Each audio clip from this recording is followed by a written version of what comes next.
Spectrum, leave a space, type in your contribution and name, then send it to 7197. Your views, our interviews on Spectrum, Radio 1 FM 90. A very good evening. You're welcome to Spectrum on Radio 1. I'm your host, Edmond. Kizito. On Spectrum tonight, what are the key government issues that need to be addressed as we prepare to mark 50 years of independence this year? This year, Uganda will mark 50 years since attaining independence. Despite this milestone, the country still faces several challenges, many being closely connected to the nature of governance. Many people are proposing that as the country marks this jubilee, it's important to critically reflect on the contradictions that exist in the governance of the country. Currently, there is a lot of focus on the fight against graft, yet there are equally other important aspects that need to be addressed. There is talk about the need to build political tolerance, and if reports in the media are anything to believe, there are suggestions that two political protagonists and arch-rivals, President Yoweri Museveni and Dr. Kizito Besigye, could be ready for dialogue. Issues to do with how elections are managed in the country are also still outstanding, while proponents of the rule of law and human rights are growing vocal each day. It's also true that many demands are being made, including reinstating presidential term limits and ensuring that the country can, for the first time, have a peaceful transfer of power. The debate about management of public resources is not likely to end. This debate has actually become more intense considering the expectations that Ugandans have about the oil resource. In his New Year's message, President Museveni called for peace, hard work, accountability, efficiency in service delivery, and integrity. The opposition is unhappy that he did not address himself to the much-needed political reforms that will help attain transformation at all levels. So as we continue reflecting on issues affecting the country, we ask the question, what are the key governance issues that must be addressed in 2012 as we prepare to mark 50 years of self? For our guests tonight, Mr. Dr. Godbar Tumushabe, Executive Director of ACODE, that's the Advocates Coalition on Development and the Environment. You're most welcome. Thank you, Edmond. Also joined by Dr. Tanga, Odoi, a historian and chairman of the Makerere University Academic Staff Association. You're most welcome, Dr. Tanga, Odoi. Thank you, and good evening, listeners. Well, starting tonight, listeners, you can search for Spectrum Debate and ask to join this forum. Since we now have a Facebook page dedicated to Spectrum, you will then be added to the forum. Now, each day the producer will post a topic at least 5 hours before the show, such that you can post your views, which will be sampled on air. You'll also be able to post your views during this show. If you're unable to get to the Facebook page, feel free to use our SMS service. All you do is type the word Spectrum, leave a space, put your question or comment, and send it to 7197. Dr. Tumushabe, you heard the speech that the president read out. What do you think we can get out of this speech? Actually, one quick correction. One is that I'm not a doctor. Go on. I'm a doctoral student. All right. Okay. Yeah, so it's okay to call me Godbar. All right. Yeah. Go on. But essentially, I mean, listening to what the president said, for me, as someone who has followed the president from the time I was at the university in 1990, you know, when we would even cut lectures to go and hear President Museveni speak because of the nature and the content of what he had to say. Listening to him listening to his New Year speech, I didn't feel like there was anything new that he was saying. It's really the same old things that he has said for quite a number of years now. So unless there is a change of heart, I really don't expect much from what he said in that New Year speech, because I could actually have predicted that he was going to say these things because they are now very standard and predictable.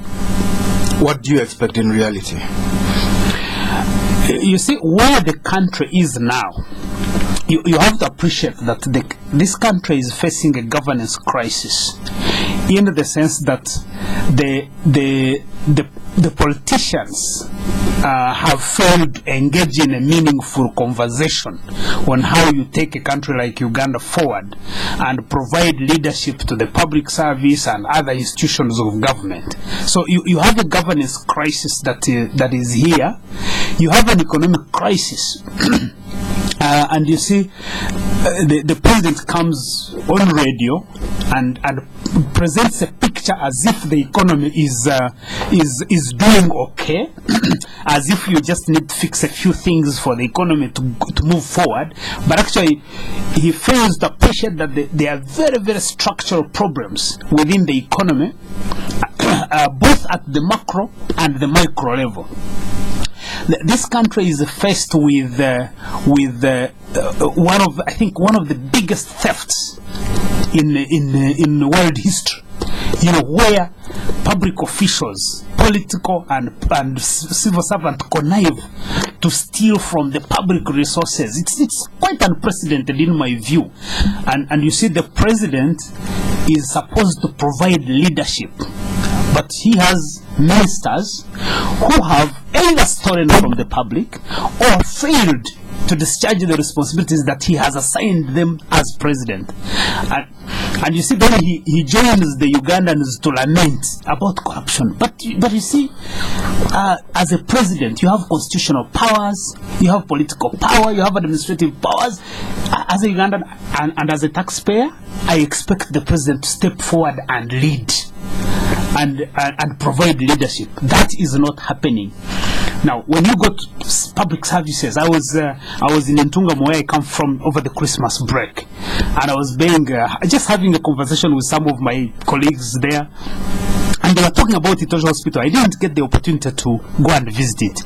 Itojo Hospital is one of the referral hospitals. Regional referral hospitals. But this is a hospital that has one doctor.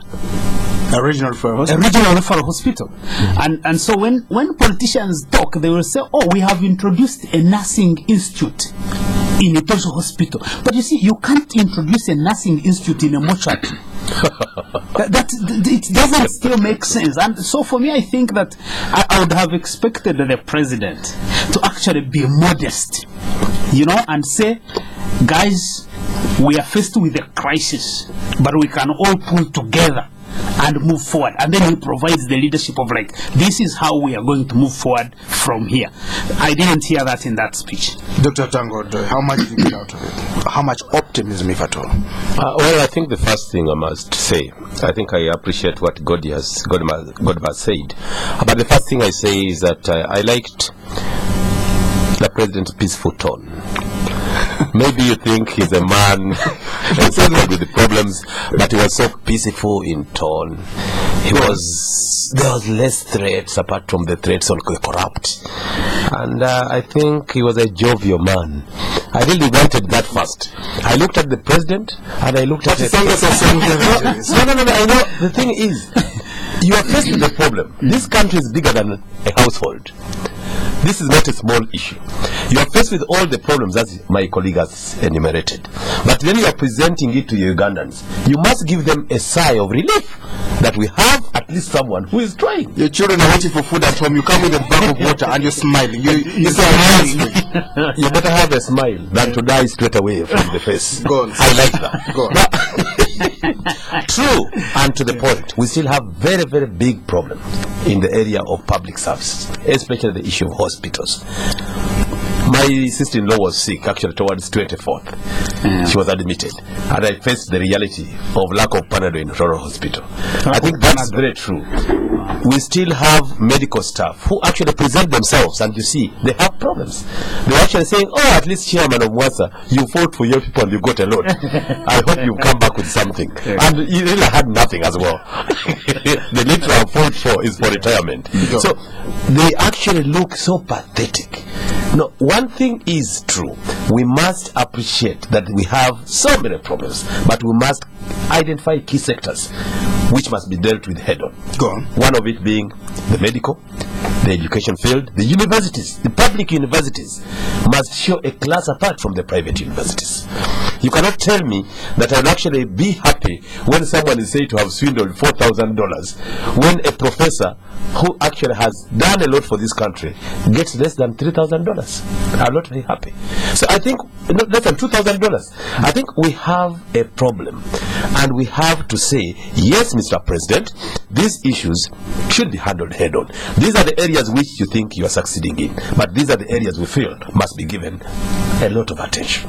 Education and health, infrastructure, the roads.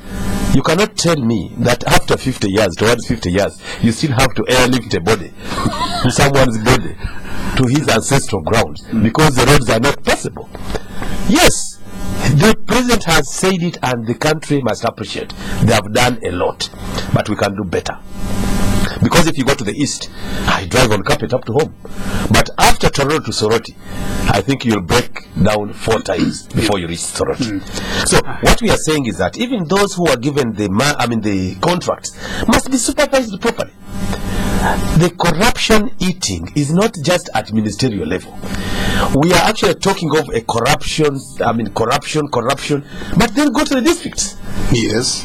No, the road is more in the district. Or there's more step down. But you see, Tango, like the issue of corruption, I actually refuse to allow people who try to be, it's kind of like escapism.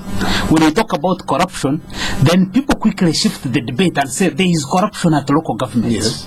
But you see, that corruption is exported from the center to the local government to the household. Decentralizing corruption. Yeah, it is exported. It is not decentralized, because you see, if you are president and your minister there is evidence that shows that your minister either stole or conspired with a person to steal from the public coffers 100 billion shillings, and you are president and you keep quiet.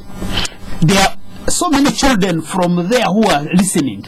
So this minister has stolen or has failed to supervise his portfolio, and I get your point. The permanent secretary is there.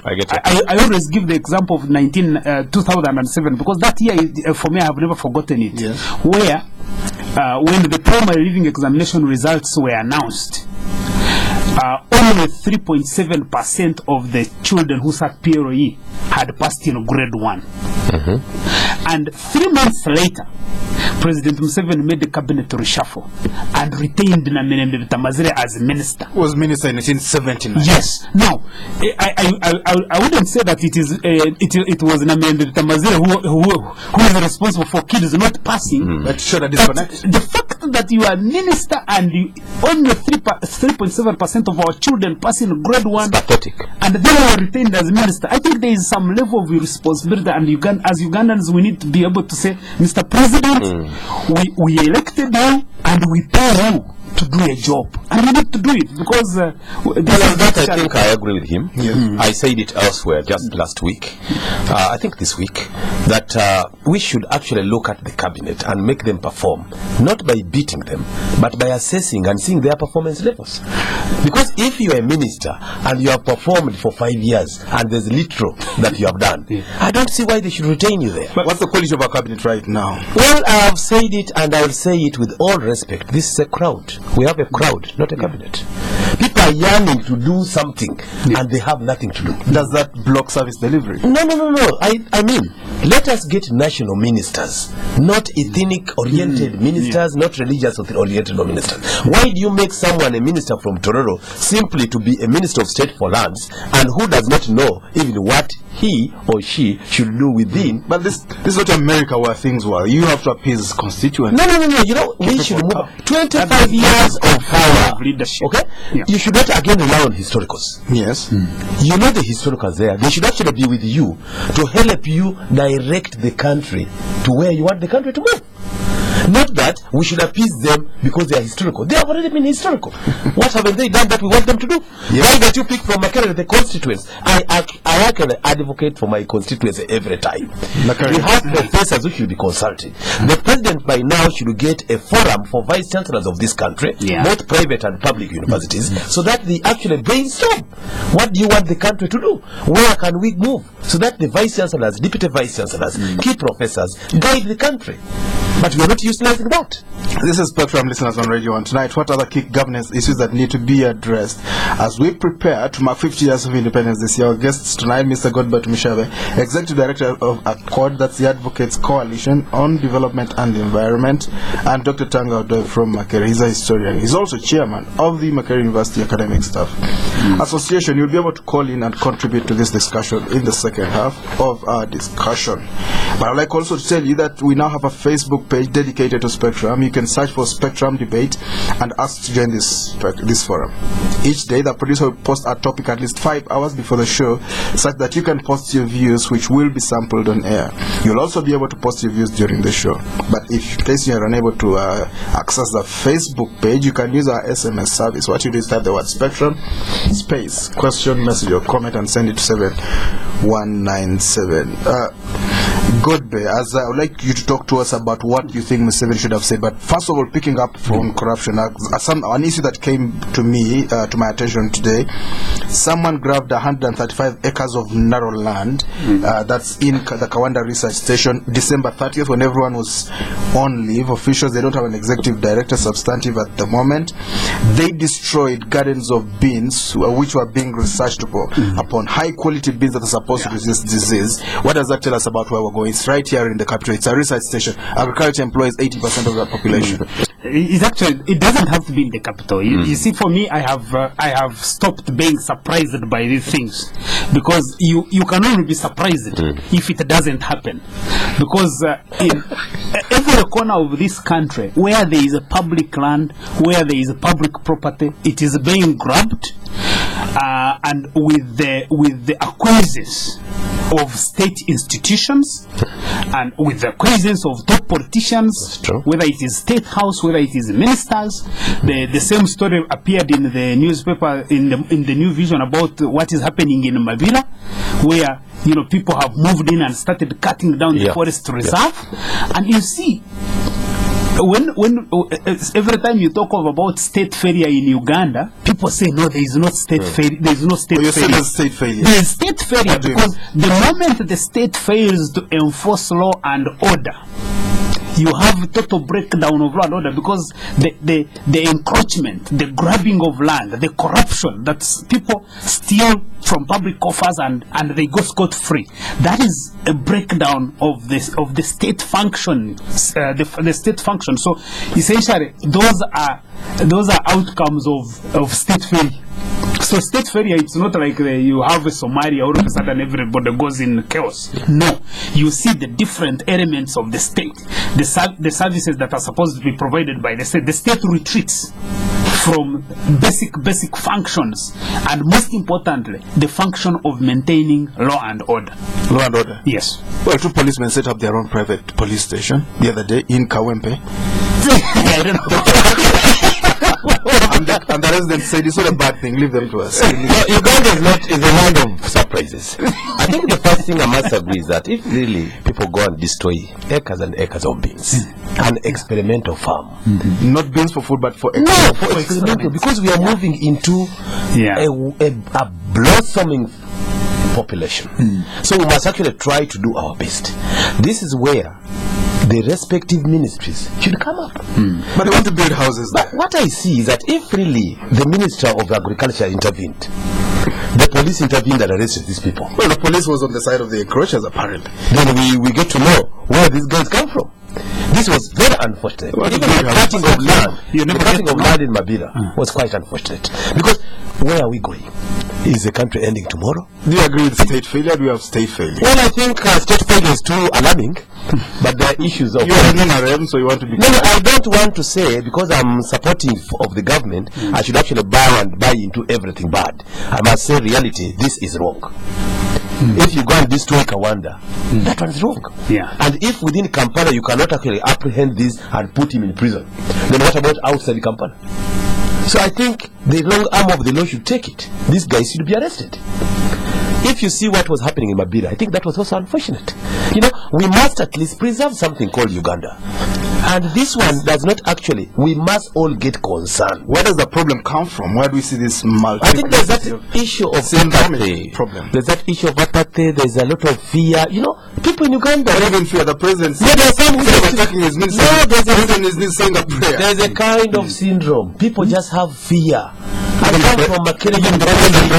I come from Makerere University, where people should be able to rise up against wrong. Yeah. But I'm telling you, people look at the leaders there, Vice Chancellor, as a kind of semi-god. His uncertainty. Yeah. Now the president himself should actually, one thing you said, Godbar, which I agree, the president should be emphatic, should actually act on some of these things without wasting for time even on investigation. Because if he acted on encroachers, if he acted on those who are the Ribanja, you remember the Ribanja evicting people, and people started fearing a little. What about if he cracked a whip on this? Of course we shall all cry. Why is the president doing police work? But still, he's a head of state. He doesn't do police work. Yes. He's The president doesn't do police work. No. You see, the president ordered the police and the security agencies to crack on the walk-to-work people. And they did. So the president is a commander-in-chief. Well, you know, he's a commander-in-chief. I want to agree with you on some of these points, but I don't want to agree in all dimensions. No, you know, the walk to work was to be treated differently because it had different connotations. Let's go for a break now. This is Spectrum Radio, and we'll be right back. Excuse me, would you like to hear about the MTN Pilipili? It has a really long battery life. That's hot. And it has an amazing built-in FM radio. That's hot. And you're never in the dark because it has a great touch. That's really hot. And it's only 39,500 shillings. That's hot too. And she'll give me your phone number because I'm really cool. That's hot. Wait, what? Hey, get the hot MTN Pilipili mobile phone at MTN service centers and select dealer shops. MTN. Everywhere you go. John, Mike and I, we go back a bit. We knew John at the beginning, working for someone else. But he was different. He had vision, saw opportunities. He started working towards his goal, opened his own garage, and worked, learning the hard way. His reputation spread. Trust, consistency, quality. Soon people were coming to him from all parts. He made himself and his whole street prosper, and also helped friends, seeing potential in people and helping them on. But John never shouts about all his success. He's just who he is. Special. So here's to men like John, who make a difference, who enjoy Nile Special, the rich, satisfying taste from the source. Nile Special. You've earned it. Not for sale to persons under 18. Spectrum on Radio 1 FM 90 is brought to you by Stanbic Bank. Welcome back to Spectrum on Radio 1 tonight. What other key governance issues that need to be addressed as we prepare to mark 50 years of independence this year? Our guests tonight, Mr. Godbar Tumushabe, Executive Director of ACODE, that's the Advocates Coalition on Development and the Environment, and Dr. Tanga, Odoi, historian and chairman of the Makerere University Academic Staff Association. You'll be able to call into this discussion and make your questions or comment. What policy changes do we need to make, Mr. Tumushabe, to get back to the right track? Let me say something that normally many people are always scared of saying some of these things. That if you asked me, what is the number one problem for Uganda now that you need to address to be able to solve all the other issues that we are dealing about, I just call it, for probably lack of a better word, I call it regime longevity. Yeah, for every country, and you know, President Museveni said it in 1986. 1986, he says Africa's problems are leaders who overstay in power. That was in Addis Ababa in June. Yes. Now that has not changed because everywhere on this continent where leaders have overstayed, the public actions, public policy processes shift from looking at national policy issues to dealing with issues of regime survival. So corruption is a product of regime longevity. Failure in compliance and law enforcement is a product of regime survival and regime longevity, because there are certain people that have to they have to help the regime to survive. Now the system has to be able to help them as well. So you are basically trapped in that problem. So essentially, in fact, for me, my argument is that the president can be magnanimous and say, you know, let me try and do certain things, even if my regime survival project fails, then Uganda would move forward. But if he is bent on making sure that he stays in power 2016 and beyond, I can bet that all these problems we are talking about, we can only massage them. We cannot solve them. Dr. Tanga, the issue of governance keeps coming up. He's just made it very, very clear. Now there's talk about governance. There's talk about dialogue between Dr. Besigye and President Museveni. What would you expect? What would you desire to see coming out of this kind of talks to address governance? I think the issue of governance should be, to me, is a bigger issue. Well, it has to come from these two men at the moment. I think we should not see it just as a result of two men meeting. First of all, the two men must meet, but they must meet with a lot of sincerity, and they must accept that what we are doing today is not for our own PR, but for the country. They must all respect the fact that there's Uganda beyond them, so that if you are in opposition, you are also working for Uganda, a better Uganda. Yes. But you can only do that if the sitting government respects that what you do is worth it. You tend to lose morale, you tend to lose the spirit to fight when you give the input and no one listens. So the totality called Uganda should be seen as to belong to all of us. And even when the two big men meet, they should meet with the idea that for the years we have had differences and it has not helped Uganda. For the years we want to be, let us now meet, accept that here we are wrong, here we have been very good, but let's meet for the sake of Uganda, not for the sake of personal or political leverage. Prescribe for us a cure all under the circumstances, because governance still is coming. We had an election less than a year ago. Well, I still have tension. I think what I expected the president, like you said, the president should have talked about elections. Once elections are not handled, they don't seem to have resolved the problem they were supposed to resolve. No. I don't believe in the team managing Uganda's election. First of all, they don't have a backbone. They are so leaning on government. We cannot have anything called an election which will not be contested if the people in that body are too much leaning on the side of the president. Yes. On the side of the government. Yes. Everyone will say what you've done is just to gloss around and to help government. So how should it be constituted? No, I think it should be constituted where every sector which is vital politically. Well, every political party should contribute. Yeah. I don't see the problem of opposition government contributing to making an electoral body. Or else, they should contribute to candidates who they think are neutral. And in a political dispensation, you will not get complete neutrality. You will get performers to the level of Justice Ogola, to the level of Bishop Nirenjie, to the level of, but they will not be perfect. They will not be complete, but at least we have those players who the public has respect for. How about term limits? How do we get there? The issue of term limits, I think, is debatable. First of all, the issues for which term limits were removed should now be redebated. Why did we remove term limits? What were we actually? What did we expect? Why did we remove term limits? Yes, why did we remove term limits? Give us your answer. Why? No. I mean, Godbar will give his. I'm just wondering about why we removed them. Try to analyze that. If we removed the term limits because we are sure that there was no successor, or we are saying, we have no successor. No, maybe there was no successor at that time. Go on. Maybe that time was to allow the system to grow without a stop. Yes. Maybe it was to allow the president more leverage in matter of years beyond the 10 years. Now that we have tested it, do we need it?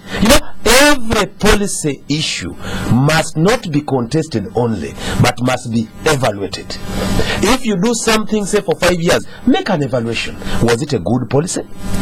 Was it good for Uganda? All right. Or can we revert and go back to term limits? We should not see these things in all rigidity. Right. We must see this in a flexible situation. We removed it, but now maybe the time is for us to put it back. Godbar has his own views. I could be having my own views. 50 years of independence, 25 years under one government. How have we fared? Let's look at the 50 years. Well, I think that 50 years of independence. It's always good to, when you are looking at Uganda, you want to look at it in its different pieces, because it is not 50 years of continuity. Yeah. So you have the immediate post-independence era, which people still look at now with nostalgia, that things were functioning. Good old days. Yeah, good old days. And then you have the Amin era.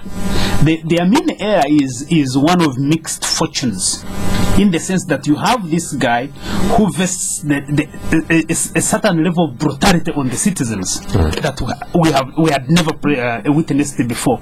But you see, my memory of Amin's period, incidentally, is the one where the healthcare system was working. But it was inherited from somewhere. It's not Yes, it was inherited, and it was sustained through 8 years of brutality. Because for me, coming near Itojo Hospital, the difference between life and death in our village was being able to be lifted up to Itojo Hospital. Even if you were taken on a stretcher, you would go there, and survive. you see a nurse, you see a medical assistant, you go to the lab, there is a lab technician, you get prescription, you go to the pharmacy, you get medicine. You know, there is that memory of that. Then you have the early 80s of chaos.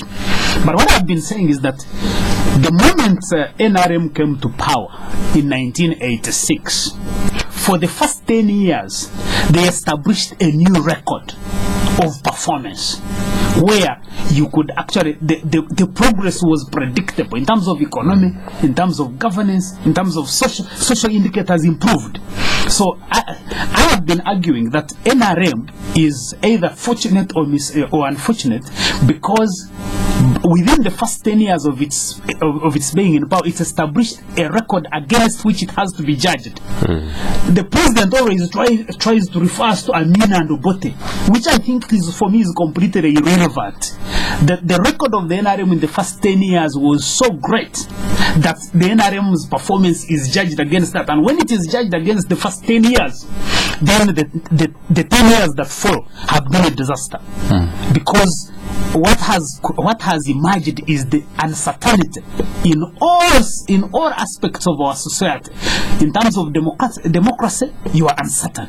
In terms of transition, whether you can change governments, you are uncertain. In terms of the economy, you can have IMF and Minister of Finance and Bank of Uganda telling us about 6% growth.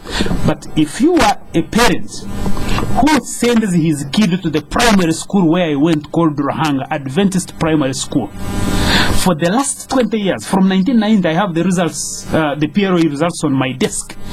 For the last 20 years, they have only had 2 years where they had one kid passing grade 1. If you send your kid to that school, then someone can come and tell you about 6% growth. What does that mean? So when we reduce our life, our expectations into mere statistics, we can have some levels of comfort. But when you start dealing with real issues, the mothers who go to Itojo Hospital to deliver, the kids who go to those schools, I think that we are killing an entire generation by giving them what I call an 18th century education to compete in a 21st century global economy. And a government cannot take pride. If I was advising the president or the minister or these LC5 chairpersons, whoever they are, they would not be allowed to go to a Kadara and say we introduced UPE. That's not something to be proud about. You want to aspire to be big. You want to give your people a bigger vision, a bigger aspiration, so that they have this imagination of big things. But we get comfortable with these small crumbs, and I think as a country that cannot take us forward. Dr. Tanga. Well, I think I was following his chronological dissection of Uganda. 1962, 1970. Peaceful years, largely. Progressive years, years of economic, when people said money was money. 9 years. 1971, 1980, the years of Amin, chaos, uncertainty mixed up with some progress. Another 9 years, yes? Yes. Then 1981 to 1986, I always call them the undecided time. Exactly. Undecided government time. Yes. Where excuse was the people in the bush are disturbing us. Yes. 1986 to 2012, I think I divided the NRM into two, like he has said. Yes. There was the first NRM, which I think if the president had maintained strict control of the army, it has continued up to today. In fact, the most institution which is actually making the NRM have a record is the army. The discipline within the army, amidst the poverty, remains quite earmarked for the peasant to say we are sleeping, although in poverty. Right. That's where the opposition politicians suffer in the village side. Because when they go to the towns, the town people, me and Godbar, can analyze and come up with the sense that NRM has failed. But in the villages where my mother lives, my mother will never allow you talk ill about Museveni. Because she slept out near snakes. But she was just a victim. She just survived by luck. So she will always keep reference that you will not be there, or I would not be there if Museveni had not come. Now, this is what I think the first 10 years, what actually NRM should have used. Get hard on people who are corrupt, punish them in front of the public. The case of the Honorable Kabakuma Masiko is just an isolated case. Because if you look at how I was analyzing it today, Honorable Kabakuma even behaved well. By stepping out. Yes, I think she behaved very well to plead. Although she tried to do this and the other, but still she wins. She wins, actually. And anyone in parliament now will be happy with her than Tanga Odoi, who is earmarked for this and has not done it. Because if the president in his speech, I remember, said these ministers actually derailed me into paying Basaja Bala for this and the other, And then he's still keeping them around. the best would have been put them off immediately. Yes, absolutely. There are so many people waiting to take up that post, but they will perform better if they see what you've done to these ones. It's just like in a household. If your son continues stealing from the neighborhood and you gloss it around that you know this boy is young, that boy will become a terrible thief. Alright. I think the president in the first 10 years was too strict. He has made very strict with the army and too close to the army. And I can tell you, meet the army officers in Shimaka, wherever you can. They are quite a disciplined force, although they have grievances, but they will not explode easily. NRM 1 and NRM 2. NRM 1 lasted 10 years. The second one, so far, 15 years. We don't know whether there's going to be an NRM 3. We really don't know. Maybe you can but I think, let us also be fair to the president. Yes. You can see the performance of this government. In some areas, they have really tried. Which areas? The road infrastructure. Godbar, if you see the roads, the main artery to the west, to the east, to the north, there's work going on, and clean work. If you come to our ramification called the city, this decentralization of the city, we find our addresses by potholes. Yeah, this is pothole. And even when they are trying to do it, they are not doing it in a tandem. I don't see why a KCCA director and the mayor should keep quarreling over what they all want to do.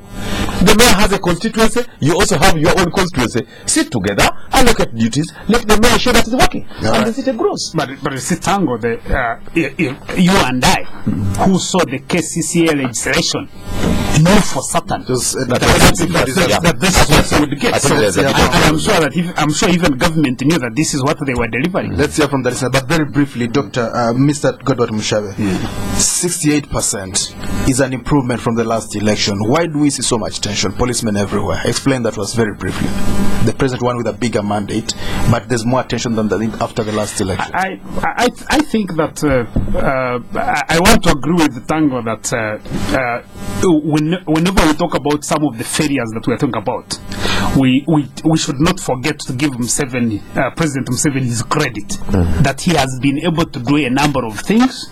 But I always say having those achievements is no passport to misgovern this country. Let's hear from you. But the 68%, I think that the 68% in the last election was a purchased 68%. Let's hear from you, listeners. This is Spectrum on Radio 1. Tonight, what are the key governance issues that need to be addressed as we get ready for 50 years of independence this year? Our numbers 0414-348-111, 0312-260-390, 0312-261-390. When you're calling, please tell us your name and where you are calling from. Spectrum, hello? Yes, please. Your name? Max. Max, yes? I think the shortcoming that NRM is facing in this age is that when you look at, by the way, we shouldn't mislead ourselves to think that most of this money that is lost through corruption is taken by these individuals who embezzle it and construct a few mansions around. That may not be holistically the case, but I think most of the money is taken into investing into political scores. Look at all these political clubs we are having in Changwanzi, political gatherings, private voters. All this money is got from this corruption. And this is where NRM must repent and decide, is it going to take major interest in scoring politics or delivering to the economy? Spectrum, hello? Hello? Yes, sir, your name? Good evening. Good evening. My name is Owere. Yes, Mr. Owere. I want to thank Dr. Tanga and your guest in the studio. I want to agree with Tanga on a number of issues that actually President Museveni, the last 10 years, he performed very well. Now, the institutions like the army has played a very, very important role, and we need that even to cascade to other areas like the police, the public service, and then see the country transforming, and also look at the economy entirely. Now, the issue of corruption must be tackled, and the people, you know, the people now, today, are very much behind the president. If he wakes up and starts actually condemning corruption like he did in his speech in the eve of first year, everybody, every Ugandan will support him. Spectrum, hello? Hello. Yes, your name? Yes, you're speaking to Michael. Michael, yes. Hello. Michael, you're welcome to Spectrum. Yes. I think the problem is what the president is using right now. Those other members of his that have actually, he came in with them, and those one it was that they have delayed in power. Here by where I see that even when he's selecting those. We lost you, Michael. Spectrum, hello? Hello, good evening, Spectrum. Good evening, sir. Your name? This is Mboga Mugiria. I greet the two gentlemen and you, Edmond. Yes, Peter. Edmond, what is baffling me is that the likes of Dr. Tanga Odoi and Mr. Godbar Tumushabe are the brains that have helped to develop various programs and plans for the running of government. But these, immediately they are completed, these programs and plans, immediately they are completed, is the day they are abandoned. Look at the National Development Plan. 5 years, from the 3 year to 5 year, but how much of it is being implemented? Just ask any government department. Hello? Hello? Hello, is this radio? Yes, Spectrum, your name? I'd like to contribute to the program that's running. Yes, sir, your name? I'm called Karamaji, calling from Mujinda. Yes, Karamaji. Hello? Hello? Yes, you can go on, please. Hello? Hello, how are you? Yes, you're live on Spectrum.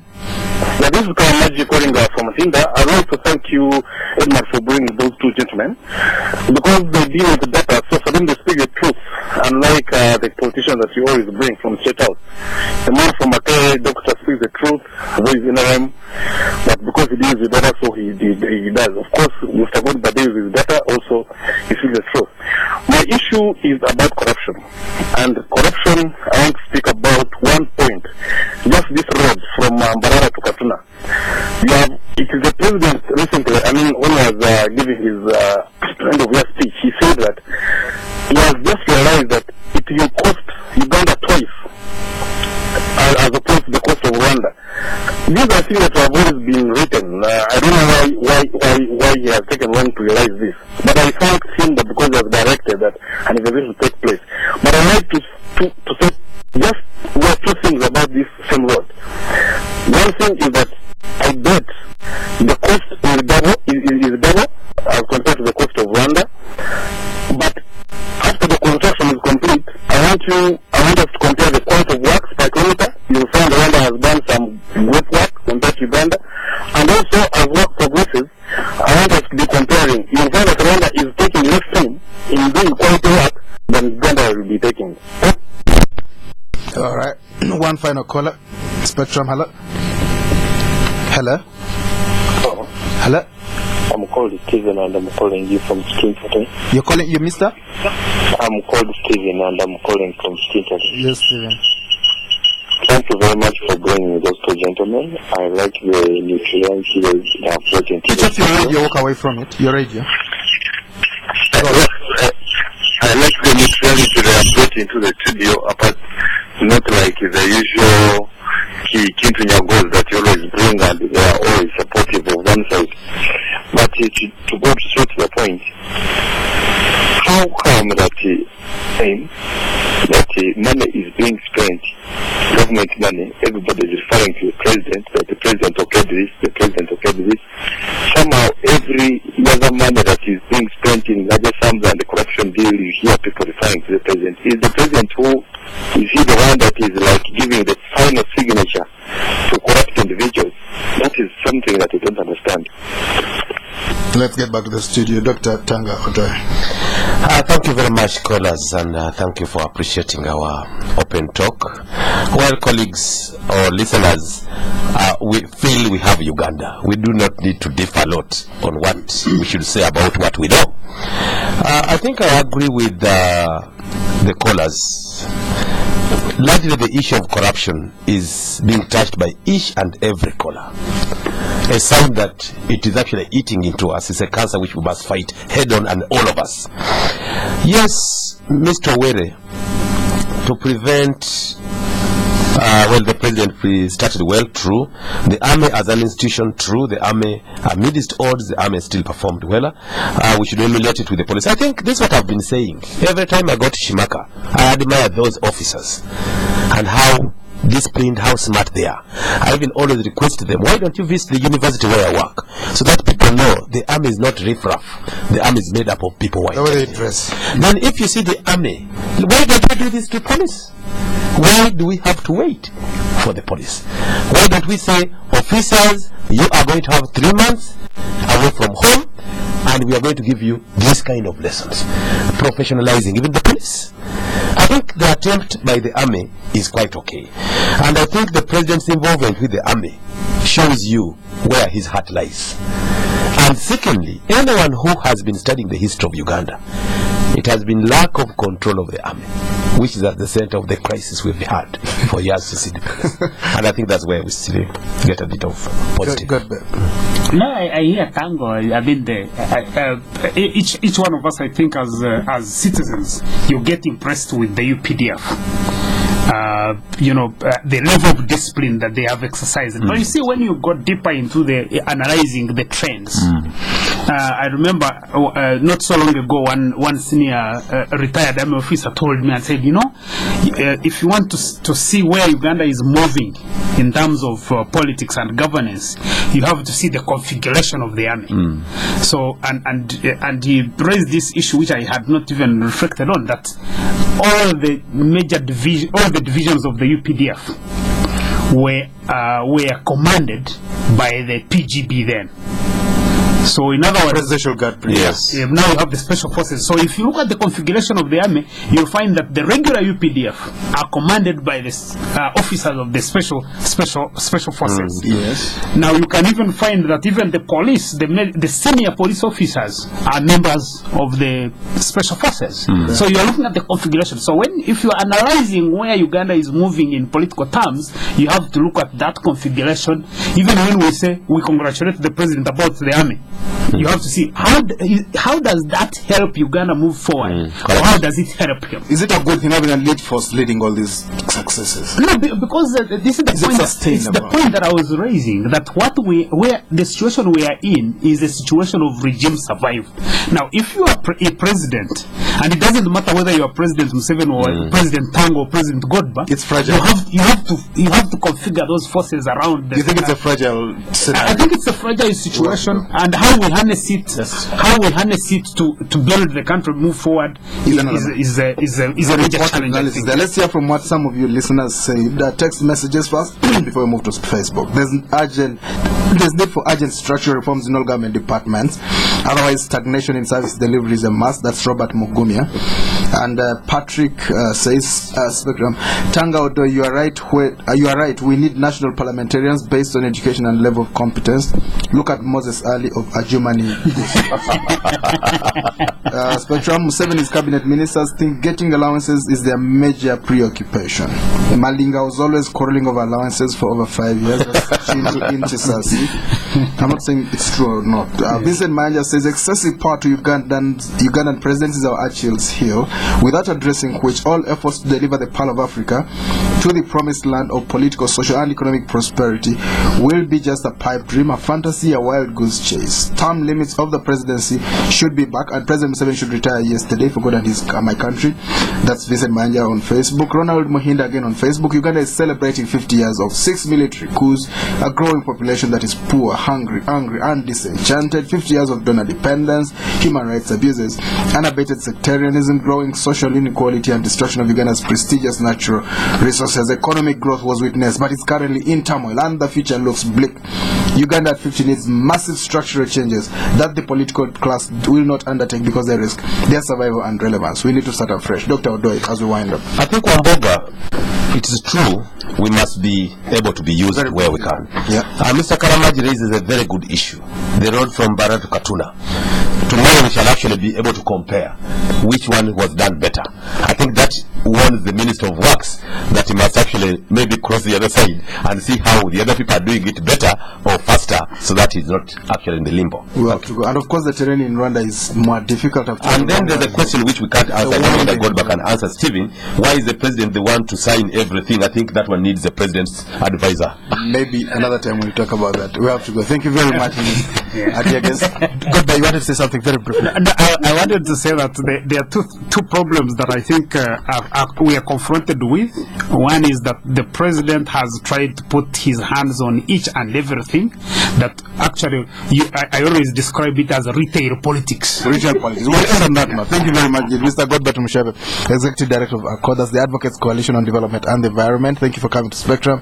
Dr. Tanga Odoi, Historian and Chairman of the Makerere University Academic Staff Association. Thank you for tuning in. I've been your host, Edmond Kizito. Spectrum will return tomorrow. Up next, very much. Is that news in English? But good enough. We didn't.